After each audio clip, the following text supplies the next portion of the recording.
வணக்கம். இயற்கை வழி வேளாண்மை உழவர் பாஸ்கர் காரைக்கால். இன்று நம்ம தங்க சம்பா அவுல் பற்றி பார்ப்போம். இந்த தங்க சம்பா என்று சொல்லக்கூடிய இந்த பாரம்பரிய அரிசியாக இருந்தாலும் அவுலாக இருந்தாலும் பல மருத்துவ குணங்களை உடையது. அதுவும் குறிப்பாக இதில் பார்த்திங்கனாக்கா உடலுக்கு தேவையான புரதச்சத்து இருக்குது, அதே மாதிரி விட்டமின்ஸ் இருக்குது, தாது உப்புக்கள் அடங்கிய ஒரு அரிசி. இந்த அரிசியை நம்ம தொடர்ந்து எடுக்கிறப்ப நோய் எதிர்ப்பு சக்தியை கொடுக்கக்கூடியது. அதே நேரத்தில் தோல் பளபளப்பாக மாறும், தேகம் பளபளப்பாக மாறும். அதே போல் உள்ளவயங்களில் இதயத்தை பலப்படுத்தக்கூடியது. இதயத்தினுடைய நலம் இந்த அரிசியை சாப்பிடும்போது நல்லாக இருக்கும். அதே போல் இந்த அரிசியை நம்ம தொடர்ந்து எடுத்துக்கிறோம் அப்படின்னாக்கா பல் இப்போ எல்லாருக்கும் பெரிய ஒரு சிக்கலாக இருக்குது. அதுவும் குறிப்பாக குழந்தைகளுக்கெல்லாம் இந்த தங்க சம்பா அரிசி எடுத்துக்கிறப்ப பல்லும் அதனுடைய ஆரோக்கியமும் பாதுகாக்கப்படுது. நம்ம இன்றைக்கி பார்க்க போகிறது பார்த்திங்கனாக்கா தங்க சம்பா அவுல். பரவாயில்ல சோப்பு அவுல் தான் நம்ம பயன்படுத்திகிட்டு இருக்கோம். அவுலோட நன்மைகள் அவுல் பற்றி பார்ப்போம். அவுலை பாருங்கள். அவுல், இந்த அவுலில் இது வெள்ளை நிற அவுல், நம்ம மாப்பிள சம்பா அவுல், காட்டியான அவுல், அதுக்கப்புறம் கருப்பு கவுனி அவுல், பூங்கார் அவுல், இது போல் சோப்பு அவுல்கள், கருப்பு அவுல் எல்லாமே வச்சுருக்குறோம். இது வெள்ளை அவுல். வெள்ளை அவுல்லையே இது பார்த்திங்கன்னா நல்லா சன்னமாக இருக்கும். இதில் பார்த்திங்கன்னா உப்புமா செய்யலாம். உப்புமாவுக்கு ஒரு அருமையான ஒரு உணவாக இருக்கும்.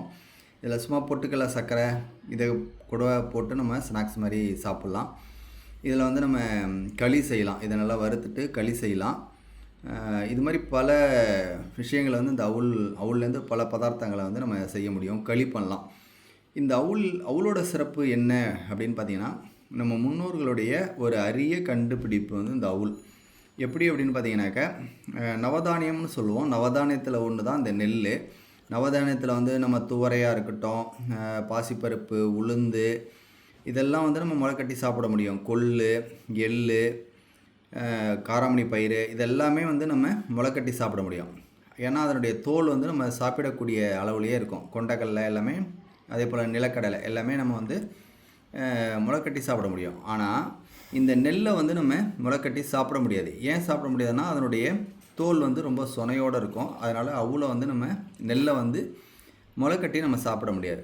அப்போ முளைக்கட்டி சாப்பிட முடியாது, அதனால் நம்ம அவுலையும் அதாவது நெல்லையும் நம்ம முளைக்கட்டி சாப்பிட்றப்போ அதில் நிறைய சத்துக்கள் இருக்கும் அப்படிங்கிறது நம்மளுடைய கண்டுபிடிப்பு. அதனால் இதை எப்படி செய்யலாம் என்று சிந்திக்கும்போது தான் இந்த அவுலை என்ன பண்ணியிருக்கிறாங்கன்னா, நெல்லை என்ன பண்ணியிருக்காங்க, அவுள் இடிக்கிறதுக்காக நெல்லை முதல்ல ஊற வைப்பாங்க. ஊற வச்சு அதை முளைக்கட்டுவாங்க. முளைக்கட்டுறதுனாக்கா ஒன்றாங்கொம்பு, ரெண்டாங்கொம்புன்னு சொல்லுவாங்க. ஒரு 18 மணி நேரம் நெல்லை ஊற வச்சு அதுக்கப்புறம் ஒரு 18 மணி நேரம் காற்று போகாத இடத்துல கட்டி போட்டு வச்சுருப்பாங்க. அப்போ அது முளைக்கட்டி வரும். அந்த முளைக்கட்டி வந்ததும் அதை நல்லா என்ன பண்ணுவாங்கனாக்கா மண் சட்டியில் போட்டு வறுப்பாங்க. மண் சட்டியில் போட்டு வறுக்கும்போது அது என்ன ஆகும் அப்படின்னு பார்த்தீங்கன்னாக்கா, நல்லா சூடாகும். அப்படி சூடாகும்போது அந்த நெல்லுக்குள்ளே இருக்கக்கூடிய அந்த அரிசி நல்லா சூடாகி ஒரு ரப்பர் மாதிரி இருக்கும். அப்போ அரிசி ரப்பர் போல் இருக்கும். அந்த ரப்பர் போன்ற சூழ்நிலையிலேயே என்ன பண்ணுவாங்கனாக்கா திருப்பி உரலில் போட்டு இடிப்பாங்க. அப்படி இடிக்கும்போது என்ன ஆகும் அப்படின்னு பார்த்தீங்கன்னாக்கா, அந்த சூட்டில் அந்த ரப்பர் மாதிரி இருக்கக்கூடிய அந்த நெல்லுக்குள்ளே இருக்கக்கூடிய அரிசி இது போல் தட்டை தட்டையாக மாறிடும். அந்த சூட்டோடு இடித்தா மட்டும்தான் இந்த மாதிரி தட்டை தட்டையாக வரும். இல்லைனாக்கா இடிஞ்சு போயிடும். சூடு ஆறிட்டுனா மாவு மாவாக மாறி மாவாக இடிஞ்சு போயிடும். அதனால் அந்த சூட்டோடு அந்த பதத்தோடு நம்ம இந்த அவுலை இடிக்கணும். அதுவும் முளைக்கட்டி இடிக்கிற போது தான் நமக்கு நிறைய நுண்ணூட்டச்சத்துக்கள், அதாவது அந்த விட்டமின்கள்லாம் இதில் அதிக அளவில் செறிவாக இருக்கும் அவுலில். அதோடு இல்லாமல் இதை அவுலை நெல்லை முளைக்கட்டி இடிக்கும்போது அதில் இந்த தவிடுன்னு சொல்லக்கூடிய இதுக்கு மேலே இருக்கக்கூடிய இந்த ஹஸ்க்கும் நமக்கு அப்படியே இருக்கிறதுனால இதில் நிறைய நார் சத்து நமக்கு அப்படியே இருக்கும். அந்த நார் சத்தோடு இருக்கிறதுனால நமக்கு நீரிழிவு நோய் போன்ற விஷயங்களெல்லாம் சரிப்படுத்தும். இந்த அவுல் அவ்வளவு நல்லது. பிள்ளைங்களுக்கும் சரி, பெரியவங்களுக்கும் சரி, நிறைய பதார்த்தங்களும் செஞ்சு சாப்பிட்லாம். உப்புமா போன்றும் எடுத்துக்கலாம். இதை கஞ்சி வச்சு குடிக்கலாம், பாயாசம் பண்ணலாம். இப்படி அவுலில் பல பதார்த்தங்களை நம்மளால் செய்ய முடியும். அதே போல் ஆரோக்கிய நன்மைகளும் பார்த்திங்கனாக்கா அவுலில் நிறைய அதனால் நம்ம இந்த அவுல் நெல் அரிசியாக மட்டும் இல்லாமல் இது போன்ற அவுல் முறைகளில் நம்ம எல்லாத்தையும் எடுத்துக்கலாம். நம்மகிட்ட பார்த்திங்கனாக்கா தங்க சம்பா அவுல், காட்டியானம் அவுல், கருங்குருவை அவுல், பூங்கார் அவுள், மப்பிள்ளைச்சம்பா அவுள்னு ஒரு 5, 6 வகையான அவுள் வச்சுருக்கோம். அது இல்லாமல் சிறுதானிய அவுளும் வச்சுருக்குறோம். இந்த இந்த அவுள் இடிக்கிறதுல ரொம்ப ரொம்ப முக்கியமான விஷயம் என்னென்னா, இந்த மரபு முறையிலேயே நம்ம செய்யணும். மரபுனா அதை வந்து நல்லா ஒரு 15லேருந்து 20 மணி நேரம் ஊற வச்சு, அதுக்கப்புறம் ஒரு 24 மணி நேரம் அளவுக்கு காற்று போகாத இடத்துல மூட்டத்தில் வச்சுருக்கணும்.